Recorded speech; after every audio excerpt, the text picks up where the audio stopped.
Shalom y bienvenidos a Vía Hafta Yisrael, una frase hebrea que significa amarás a Israel. Esperamos que se queden con nosotros, ya que nuestro maestro, el Dr. Baruch, nos compartirá una enseñanza expositiva de la Biblia. El Dr. Baruch es profesor titular del Instituto Zera Abraham, con sede en Israel. Aunque todos los cursos en el instituto se imparten en hebreo, el Dr. Baruch se complace en compartir esta enseñanza en inglés con doblaje al español. Para más información, visítenos en amarasaisrael.org o descargue nuestra aplicación móvil Mi Estudio Bíblico. Aquí está Baruch y la lección de hoy. A menudo, los científicos hacen experimentos con el fin de aprender algo. Hacen el experimento con la esperanza de obtener alguna revelación. Ahora bien, en el capítulo que vamos a empezar hoy, y algunos de los capítulos que le siguen, podría decirse que Dios está haciendo un experimento con un individuo. Se trata de un hombre llamado Noé. La semana pasada hablamos un poco sobre Noé al final del capítulo 5. Y Dios lo sabe todo. ¿Cuándo lo ha sabido todo? Él siempre lo ha sabido todo. Así que, cuando Dios estaba haciendo este experimento, donde usaría la vida de Noé y lo que se produjo a través de Noé y de la sociedad que lo rodeaba, Dios lo estaba haciendo no para que él aprendiera algo, sino para que nosotros, los lectores, tú y yo, aprendiéramos algo. ¿Y qué cosa será esa? Bien, aprenderemos que Noé era único. En la Biblia se utiliza una palabra que no significa único, pero esperaré a que lleguemos a ese verso para comentarles sobre eso. Pero en general, podemos decir que Noé era único en sus generaciones. Él era un hombre de Dios.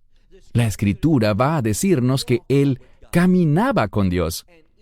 Y aun cuando Dios, al final, destruyó a toda la gente sobre la faz de la tierra, a excepción de Noé y sus 3 hijos con sus esposas, es decir, 4 mujeres, aun cuando Dios reinició la humanidad, por así decirlo, a través de esta única familia, la familia de Noé, que era una familia piadosa, esta es la conclusión del experimento. En los días de Noé, la humanidad se había vuelto corrupta, pecaminosa, se había apartado de Dios y se guiaban por sus propios deseos en vez de caminar en obediencia a la revelación de Dios.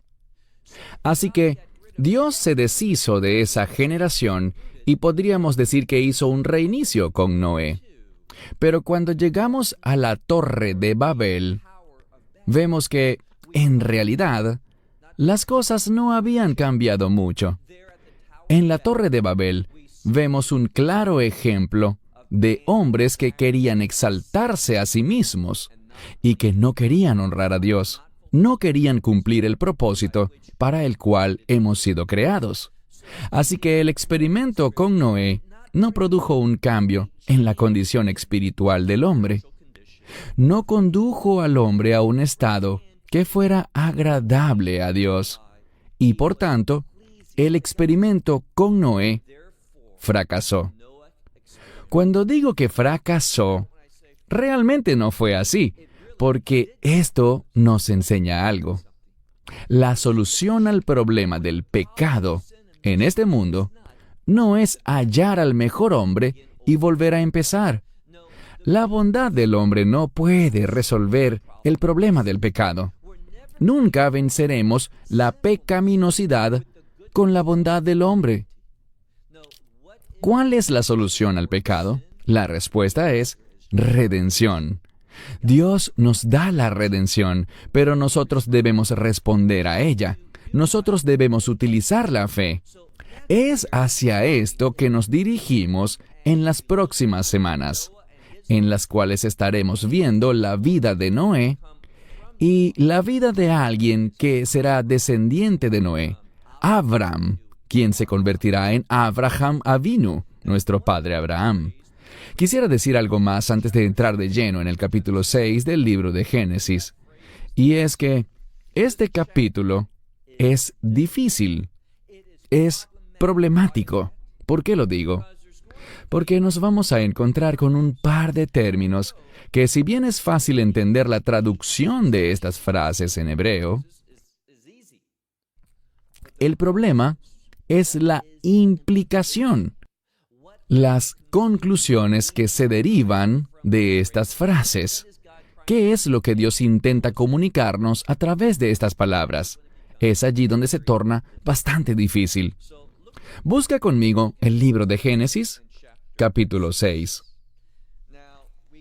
En este punto, Noé tenía 500 años de edad. Sabemos, por lo que vimos la semana pasada, que la gente en ese entonces vivía mucho más tiempo que en la actualidad. Y ya vamos a ver la razón de eso, y lo que la Escritura nos dice al respecto. Pero el número 5, bien sea 5 o 500, suele referirse a una insuficiencia, a algo que tiene carencias. Y al final, este experimento con Noé resultará ser insuficiente para producir el cambio. No dará los resultados que Dios quería. ¿Acaso Dios se sorprendió por eso? No. Él sabía cuál sería el resultado antes de llevar a cabo el experimento. Sí lo sabía. Todo esto es para ti y para mí, no para Dios. Él es quien hace el experimento, pero nosotros somos los alumnos. Verso 1. Y aconteció que cuando el hombre, aquí estamos hablando de la humanidad, podemos entenderlo como el hombre, refiriéndose a Adán y a las generaciones que vinieron después de él. Y eso lo vimos en el capítulo anterior. También el término Ha-Adam puede estarse refiriendo a la humanidad en general. Pero, ¿cuál es la conclusión innegable aquí? Veamos el verso. Y aconteció que cuando el hombre se hizo abundante sobre la faz de la tierra, ahora, la población de la tierra es muy grande hoy en día, en comparación con el tiempo de Adán y las primeras generaciones que vinieron. La gente está teniendo muchísimos hijos hoy en día. Muchos están procreando hijos en gran número, y la humanidad es abundante sobre la tierra en este momento. Y noten lo que dice al final del verso 1. E hijas les nacieron a ellos. Esta no es una revelación nueva. Sabemos que la gente solo puede multiplicarse si hay tanto hombres como mujeres sobre la faz de la tierra. Así que, ¿cuál será el significado que se nos quiere transmitir al decir que a los hombres les nacieron mujeres? Literalmente dice que les nacieron hijas. Bien, vamos a conocer algo sobre el hombre. ¿Qué estamos aprendiendo? Estamos en una dispensación de tiempo en la que estamos aprendiendo sobre las consecuencias del pecado. ¿Por qué es tan importante ocuparse del pecado? Y el texto está haciendo énfasis en que hay muchas hijas sobre la faz de la tierra. ¿Y qué sucederá? Bien, vamos a ver que van a abusar de ellas. Respecto a los efectos del pecado, y eso es algo que vemos claramente hoy, según creo, tanto en el pasado como en los tiempos actuales, las mujeres han sido víctimas de abuso y opresión, han sido irrespetadas y denigradas, no se les ha dado el debido respeto, ni se ha entendido correctamente el por qué Dios creó a la mujer. Dios creó a la mujer como el vaso más precioso. Esa es una de las interpretaciones de ese término. Y como una ayuda idónea para el hombre, para que con la asistencia de la mujer podamos obedecer, servir y cumplir los propósitos de Dios. Ella ha sido una provisión de Dios para el hombre. Y la razón por la que Dios sacó a la mujer del hombre, es decir, que ella es realmente parte de él, que dice Pablo en el libro de Efesios. Si un hombre odia a su mujer, es como si él odiara su propia carne, como si se odiara a sí mismo. hay esa unión tan especial, esa unidad entre el hombre y la mujer. Y a menos de que entendamos eso, haremos las mismas cosas que tantas generaciones han hecho. Vamos a tener una apreciación incorrecta de las mujeres, sin comprender que las mujeres son una provisión de Dios, son una bendición para el hombre. Y no vemos eso aquí, sino que vemos una consecuencia del pecado. Pasemos ahora al verso 2. Allí nos encontramos el primer término difícil. En hebreo es Benei Ha Elohim. Traducir esto es muy sencillo. Benei, hijos de, Ha Elohim, los hijos de Dios. No es difícil traducir estas palabras, pero como dije antes, ¿cuáles son las implicaciones? ¿Cómo entendemos esta frase? ¿Qué es lo que Dios quiere que entendamos a partir de ella? Bien, respecto a la frase los hijos de Dios, unos minutos más adelante en la lección, vamos a ver que hay otro término, Nefilim. El término Nefilim viene de la palabra Nafal, que significa él cayó. Así que Nefilim son los caídos. Y es muy común que la gente diga que esos son ángeles caídos, que los hijos de Dios es una referencia a unos ángeles que habían caído y habían llegado a la tierra. La gente se agarra de esto y dice, bien, si ese es el caso, ¿por qué eso no sucede hoy en día? Entiendan que con el diluvio que estaba por venir, ellos serían destruidos. Hay otras explicaciones, pero no quiero darles una respuesta dogmática diciendo, primero que todo, que los hijos de Dios y los Nefilim sean la misma cosa. Eso puede ser cierto o no. Podría ser una revelación progresiva. Dios usa este término y luego el siguiente término, Nefilim, para ayudarnos a entender. Quizás esto se refiera a dos grupos de personas muy distintos. ¿Podemos ser dogmáticos y decir que son ángeles? No podemos. Les daré una interpretación alternativa. El término Elohim también puede entenderse y traducirse al español como jueces. El término Elohim suele hacer referencia a Dios, que es juez, a Dios soberano. Así que la frase los hijos de Dios podría no estarse refiriendo a seres angelicales, y muchos comentaristas rabínicos los consideran como los líderes, esos líderes que tenían dominio o autoridad en aquel tiempo. Estamos hablando de que la sociedad ha crecido.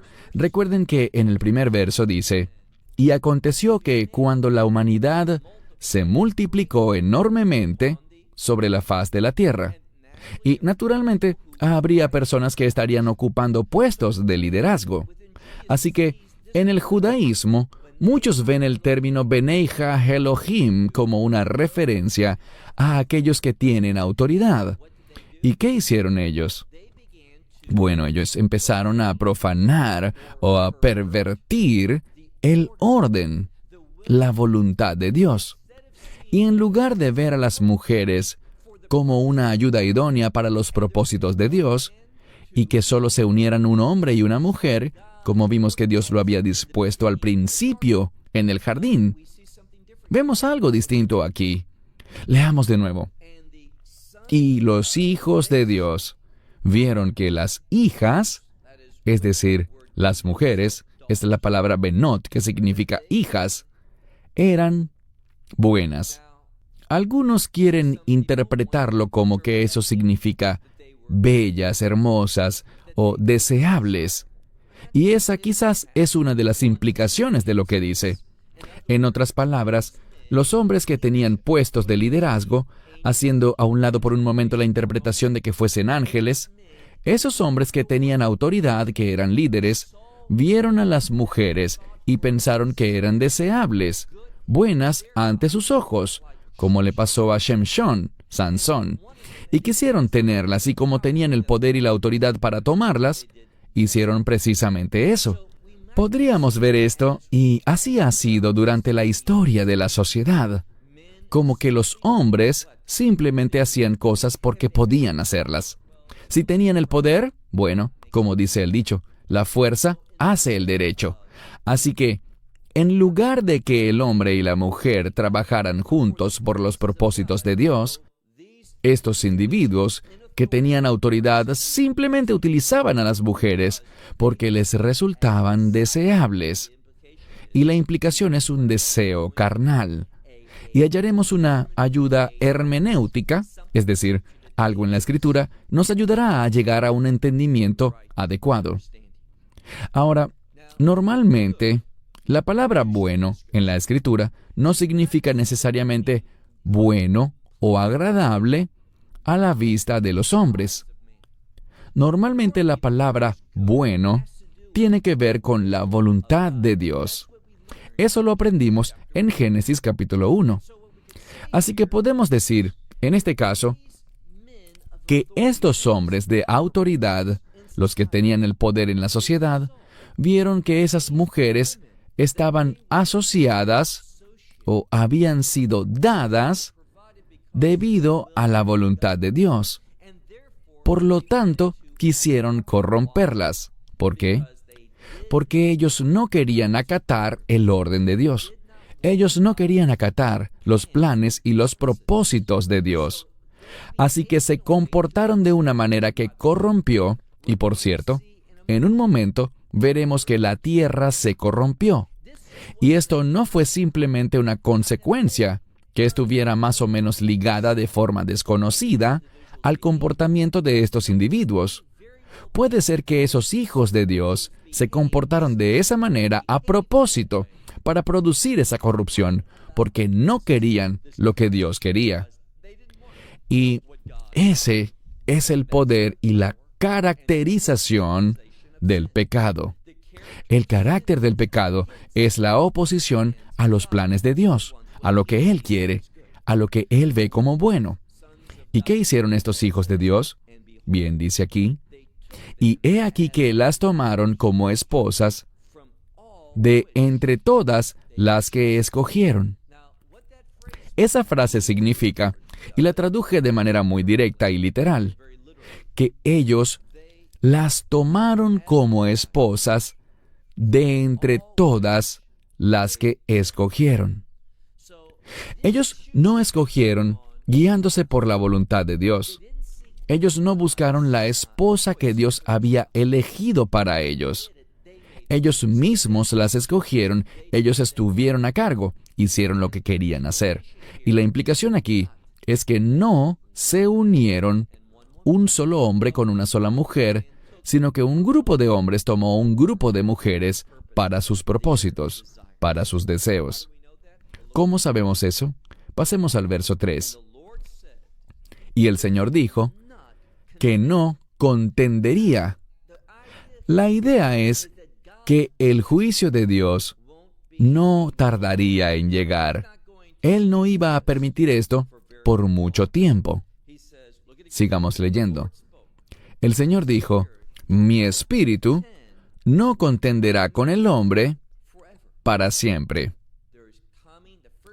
Lo primero que vemos aquí es que, como el pecado está siendo manifestado, como el pecado está en la sociedad, es un requisito que Dios traiga el juicio. Y aun cuando Dios es paciente y tiene clemencia, ese retraso en el juicio de Dios no durará para siempre. Llegará un punto en el que Dios dirá, ya es suficiente. Y luego vemos un cambio aquí en el texto. Aparece el nombre sagrado, Yod, Hei, Vav, Hei. El Señor dijo, mi espíritu no contenderá con el hombre para siempre. Beshagam, Jubasar, por cuanto él es carne. Aquí vemos que Dios está afirmando algo. Él entiende que el hombre se encuentra en un estado caído.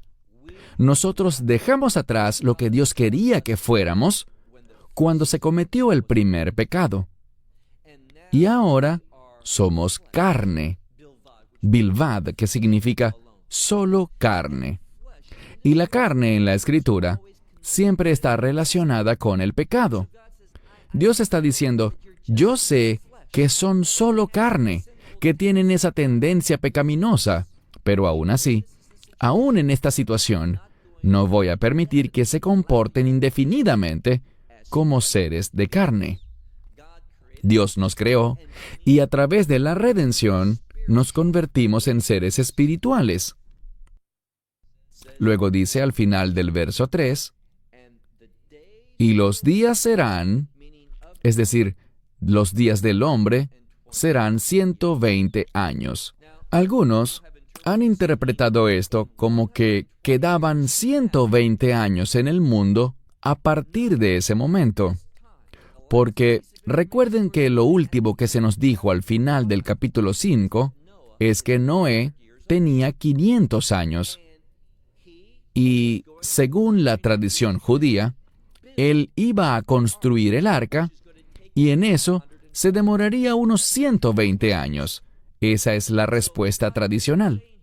Puede que Dios allí estuviera diciendo, bien, no voy a contender con el hombre para siempre, solo 120 años más y luego vendrá el diluvio. Otras personas lo interpretan como que, si bien antes los hombres, como vimos en el capítulo anterior, vivían mucho más de 120 años, ahora Dios estaba diciendo que en la mayoría de los casos, el máximo tiempo de vida de un hombre o de una mujer sería de 120 años. Y de nuevo, cada vez que vemos en la Escritura que alguien vivió más de ese tiempo, eso tiene una importancia. Hay que prestarle atención a ese Tosefet Shanim, a esos años adicionales, porque hay sabiduría y revelación en eso.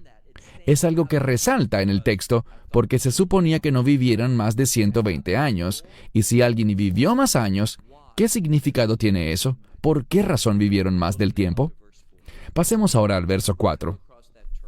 Es aquí donde nos encontramos con el término Ha-Nefilim y los caídos. Muchas veces la Escritura no nos da el significado de una palabra, solo dice Nefilim, y no tenemos ninguna ayuda para entender su significado. A veces lo encontramos en notas al pie de la página, pero aquí se habla de los caídos. En cierto sentido, todos nosotros, todas las personas, esta multiplicidad de individuos, todos ellos eran caídos. Pero noten lo que dice la Escritura. Y los caídos estaban en la tierra en esos días, e incluso después. Cuando vinieron, es decir, los hijos de Dios vinieron a las hijas de los hombres. Ahora se nos está dando una ayuda. Aquí vemos una repetición. Ya habíamos visto anteriormente que esos hijos de Dios habían tomado mujeres, las escogieron como esposas. Ahora dicen que tuvieron intimidad con ellas, y quizás lo que Dios está diciendo es que ese liderazgo, esos líderes, eran depravados, eran personas que actuaban desde su estado caído, desde su estado de pecado. En su estado caído de pecado, los Nefilim estaban en la tierra en esos días, dice, e incluso después, cuando los hijos de Dios se unieron a las hijas de los hombres y les dieron a luz hijos, y eran Giborim. En hebreo moderno, Gibor es un hombre poderoso y también puede significar héroe. Normalmente tiene una connotación positiva, pero aquí lo que se nos está diciendo es que eran caídos y la siguiente generación era incluso más fuerte en ese estado pecaminoso. Así que dieron a luz estos Giborim, los cuales dice aquí que eran del mundo. Y dice Anshei Hashem, que significa hombres de renombre. ¿Qué quiere decir esto? Bien, ellos eran individuos que se hicieron de una reputación. Esto es importante porque esta frase va a estar relacionada con algo que mencioné brevemente, la Torre de Babel. En el relato de la Torre de Babel, los hombres construyeron esa torre para hacerse de un nombre. Aparece esa misma palabra, Shem. Y aquí vemos que eso es lo que están haciendo. No están interesados en exaltar el nombre de Dios, en adorarlo a Él, en alabarlo a Él, sino que usan su poder para exaltarse a sí mismos, lo cual se relaciona con el pecado. Ahora leamos el verso 5. Debido a esto dice, y Hashem, es decir, el Señor, vio que Rabá Ra'at Ha'adam Ba'aretz. Rabá significa mucho o sumamente. Tenemos el dicho Todá Rabá. Todá significa gracias, Rabá significa muchas. Así que dice, y mucha era la maldad de la humanidad en el mundo, en la tierra. Dios nos está revelando aquí, a lo largo de las generaciones, recuerden el capítulo 5, Toldot, los anales históricos del hombre. ¿Quién engendró a quién? En el capítulo 6 vemos una explosión demográfica. ¿Y qué es lo que se destaca? Que por la apropiación indebida de la mujer, por no verla como ayuda idónea, ya que esos que tenían autoridad la hicieron partícipe de sus deseos de exaltarse a sí mismos. Y en vez de ser ministros de justicia, ¿qué sucedió? Se multiplicó la maldad grandemente entre la gente, en todo el mundo habitado. Leemos en la segunda parte del verso 5, Vejal Yetzer Machshevot Liborak Rakal Hayom, que significa, Yetzer es inclinación. Toda inclinación del pensamiento de su corazón era solamente hacia el mal todo el día. ¿En qué pensaban ellos continuamente? La palabra Ra es lo opuesto a Tov.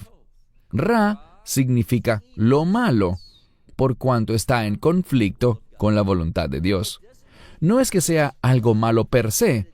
No se trata de algo que consideremos malo según nuestro parecer, sino que significa algo que es contrario a la voluntad de Dios, que con frecuencia puede parecernos bien a nosotros, pero a Dios no le parece bien.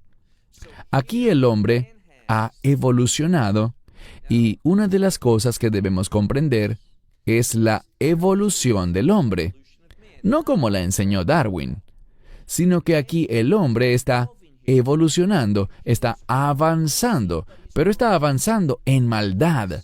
Su evolución es un deterioro espiritual. Eso es lo que dice la Escritura. Verán, Darwin pensó que con el paso del tiempo, lo malo se apartaba y los rasgos, características y atributos positivos perduraban. Eso no es lo que dice la Escritura, todo lo contrario. La Escritura dice que con el tiempo, el avance del hombre va hacia un mayor deterioro, hacia lo opuesto a las cosas de Dios.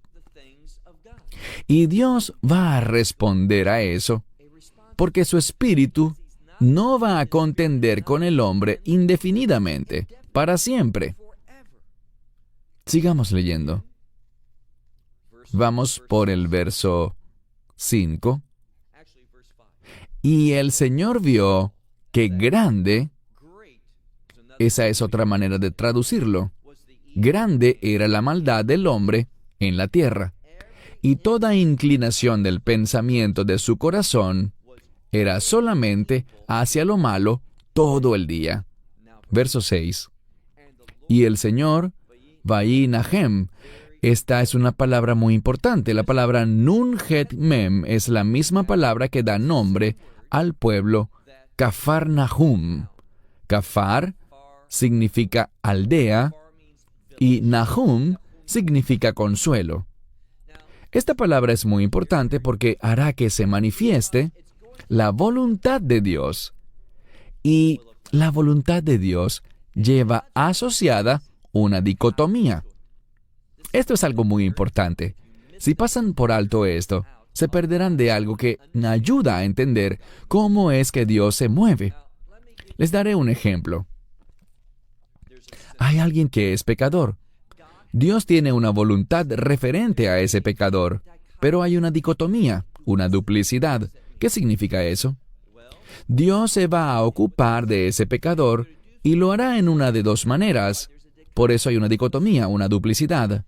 O bien ese pecador será destruido, y si ese es el caso, Dios hallará consuelo en eso, porque ha actuado conforme a su naturaleza. Pero Dios también puede extender gracia. Y por esa gracia, ¿qué se obtiene como resultado? Arrepentimiento. Y esa persona se apartará del pecado y aceptará las cosas de Dios, de modo que habrá una restauración. Y cuando eso pasa, Dios también halla consuelo en eso. Así que puedes tener una de las dos cosas. Y al final, Dios estará satisfecho con cualquiera de las dos. El juicio de Dios destruirá al pecador, o el juicio de Dios le dará vida al pecador a través de su gracia. Pero Él va a responder, y Él da la provisión para la salvación. Él redimirá. Pero si esa redención es rechazada, entonces Dios hallará paz mediante su ira consumidora. Así que puedes tener una de las dos cosas. Al final, la justicia de Dios será manifestada. Su justicia a través de la gracia que produce el resultado de la redención, que es cuando el hombre está en el estado eterno, correcto, un estado santo, o bien Dios consumirá a los impíos. Es una o la otra, pero no hay un lugar intermedio y no vamos a escapar. Tendremos uno de esos dos resultados indefinidamente. Es lo que la Escritura intenta enseñarnos cuando dice que no contenderá para siempre con el hombre. Viene un día de juicio. Sigamos en el verso 6. Y el Señor halló consuelo. Y en algunas Biblias dice que Él se arrepintió. Esa es una traducción horrible, pero algunas Biblias la usaron. En otras dice que Dios se lamentó. Aquí lo que dice es que Dios hallará consuelo, de cualquiera de las dos maneras. ¿Por qué necesita ese consuelo? Porque Él había hecho al hombre en la tierra y sintió tristeza en su corazón. Él estaba triste por haber hecho al hombre debido al resultado obtenido. Y de nuevo pregunto, ¿esto sorprendió a Dios? No lo sorprendió. Y Dios está introduciendo la redención en el libro de Génesis. Su gracia, su deseo de perdonar, su deseo de proporcionar una manera en la que los pecadores puedan hallar el perdón. Esa es la naturaleza de Dios. Pero si eso es rechazado, entonces caerá un juicio consumidor sobre la humanidad. Y al final, Dios hallará consuelo en cualquiera de las dos soluciones, porque eso será cónsono con su justicia.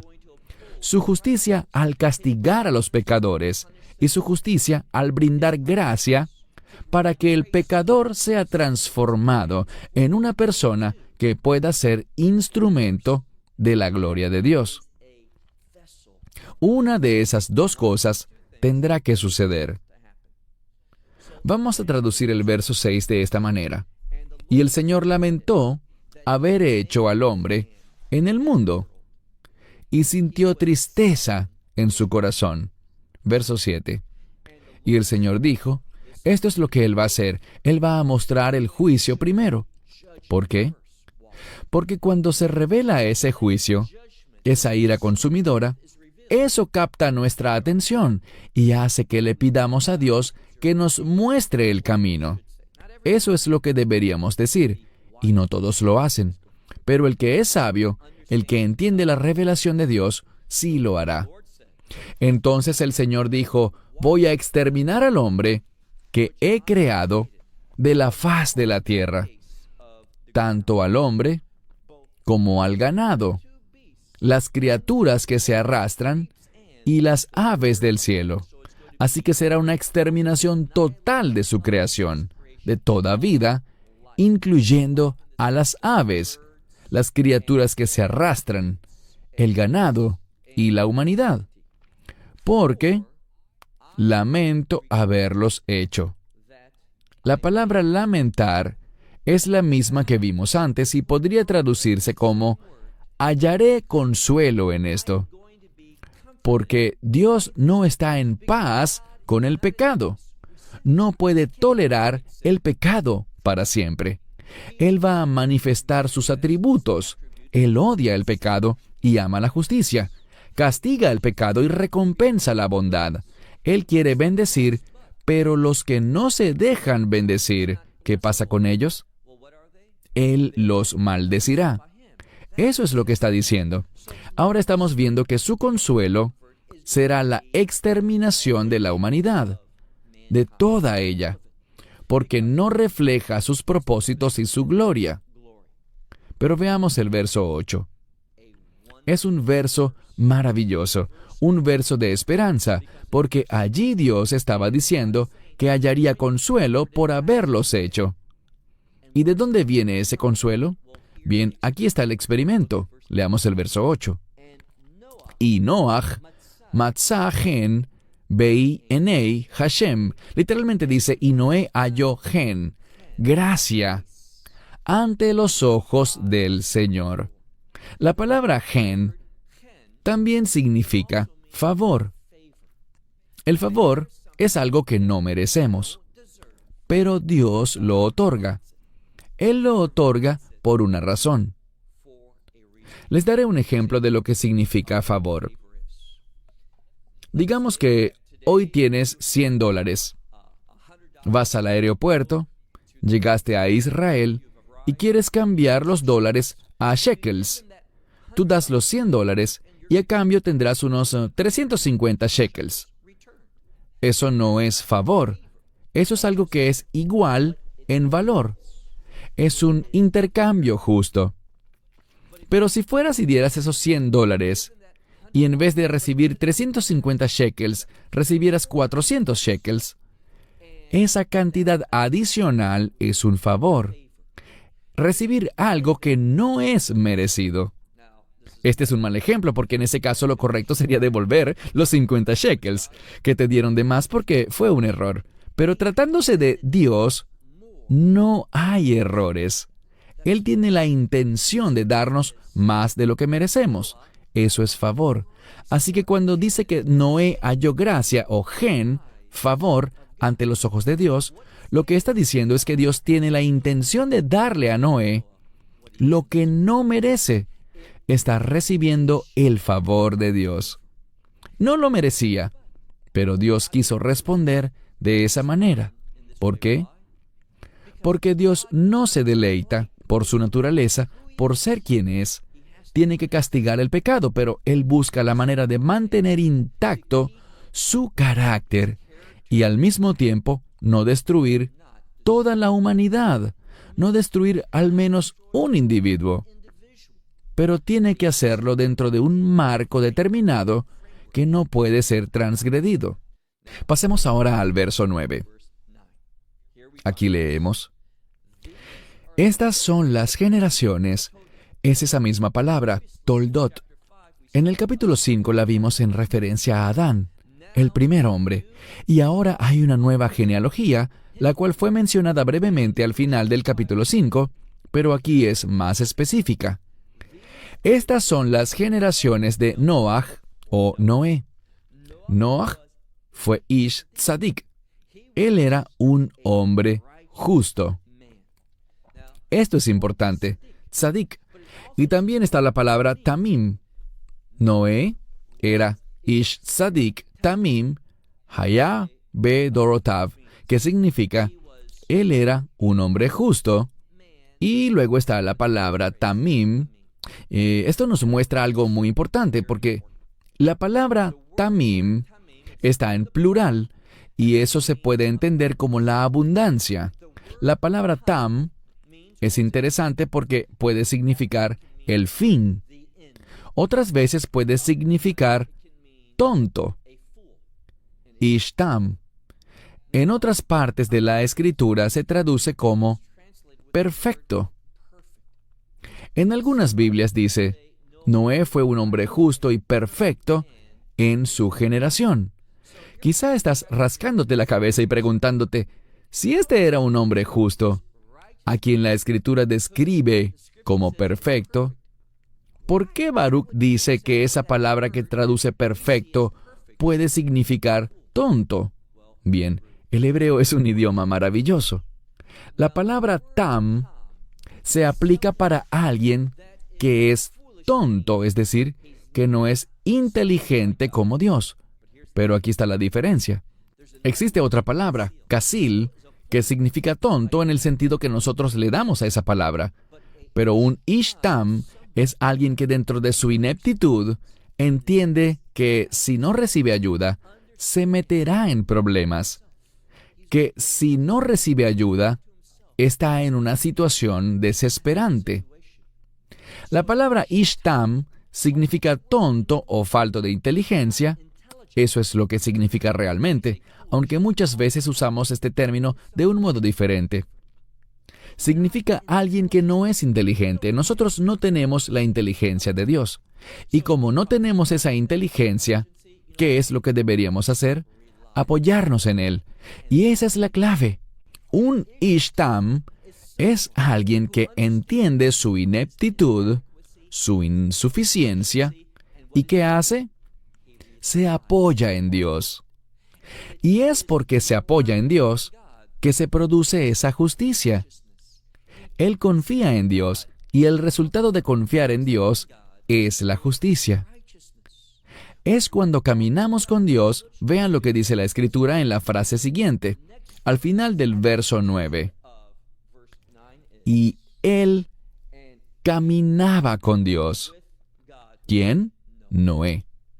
Es ese deseo de decir, ¿sabes qué? Donde Dios vaya, yo iré. ¿Por qué? Tal vez yo necesite ayuda, así que no dejaré que Dios se aleje de mi vista. No me pondré en una posición en la que esté separado de Él, porque yo dependo de Él. Eso es lo que Noé demostraba. Y como él hizo eso, Dios lo favoreció. Él iba a usarlo, porque estas son las cosas que resaltan, que captan la atención de Dios, para que Él se mueva en nuestras vidas, como se movió en la vida de Noé. Pasemos ahora al verso 10. Y le nacieron a Noé 3 hijos, Sem, Cam y Jafet. Y en esta generación vean lo que dice. Y el mundo se volvió corrupto delante de Dios, es decir, según los estándares de Dios. Y la tierra estaba llena de jamás. Seguramente esta palabra aparece traducida en tu Biblia como violencia. Y sí es violencia, pero es violencia por el puro gusto de hacer violencia. Al toparnos con esta palabra, mi manera preferida de ilustrar su significado es la siguiente. Digamos que tú tienes un reloj y yo tengo muchos deseos de tener tu reloj. Y yo estoy delante de ti con un palo y te digo, dame el reloj o te golpearé con este palo. Y lo tomaré. Yo no tengo ningún deseo de hacerte daño. No deseo golpearte. Solo deseo robarte el reloj. Si me lo das, me iré y no usaré el palo. Eso no es jamás. Jamás es... ¿Sabes qué? Traje este palo no porque yo quiera algo de ti. No como amenaza para que hagas algo que yo quiero o para robarte lo que tú tengas. No. Jamás es cuando vas y golpeas a alguien simplemente porque te gusta la violencia. Esa es tu naturaleza. Disfrutas al hacer sufrir a la gente. Esa es la caracterización ¿de quién? Ese es el carácter de Satanás. La palabra jamás siempre se refiere, en hebreo, a una conducta satánica. Está relacionada con un carácter satánico. Y así es como estaba el mundo. Verso 12. Y Dios miró la tierra, Y he aquí que estaba corrompida, porque toda carne había corrompido su camino sobre la tierra. Dios vio esa corrupción del mundo y dijo, voy a responder. Y esa respuesta de destrucción ya la conocemos. Sabemos lo que va a suceder. Él traería un diluvio. Pero debido a ese favor, debido al gen, debido a la justicia, y debido a que la clave para la justicia es apoyarse en Dios, Noé sería usado por Dios. Ahora bien, Dios dijo simplemente, ¿voy a usar a Noé y voy a destruir a todos los demás? No, Dios es amoroso. Dios quería favorecer a todos los demás de la misma manera, aun cuando no lo merecían. Pero esta es la clave. Ellos tenían que responder al principio de Noé. Tenían que desear la justicia y apoyarse en Dios para que la justicia viniera como resultado. Y este es un principio importante. Nunca serás correcto delante de Dios. Nunca serás agradable para Él. Hay una conexión bíblica entre justicia y ser agradable ante Dios. Los que son agradables para Dios son justos, es decir, hacen lo que para Dios es justo, correcto, adecuado. Y la única forma de hacer eso es confiando en Dios. ¿Y sabes qué? Cuando eso es lo que tú deseas, Dios estará allí. Tú estarás cerca de Él y Él te asistirá. Bien, cierro con esto. Hasta la próxima semana, cuando continuaremos en nuestro estudio de Génesis, capítulo 6. Esperamos que te hayas edificado con el mensaje de hoy y lo compartas con otros. Te invitamos a seguir nuestros estudios cada semana por este canal y por el portal de YouTube de Amarás a Israel. También puedes descargar nuestra aplicación móvil gratuita, Mi Estudio Bíblico. Finalmente, para obtener más información sobre nosotros, visita nuestra web amarasaisrael.org, donde encontrarás otras conferencias de Baruch en audio, video y texto. Hasta el próximo programa. Que el Señor te bendiga en Yeshua HaMashiach, Jesús el Mesías, mientras caminas con Él. Shalom desde Israel.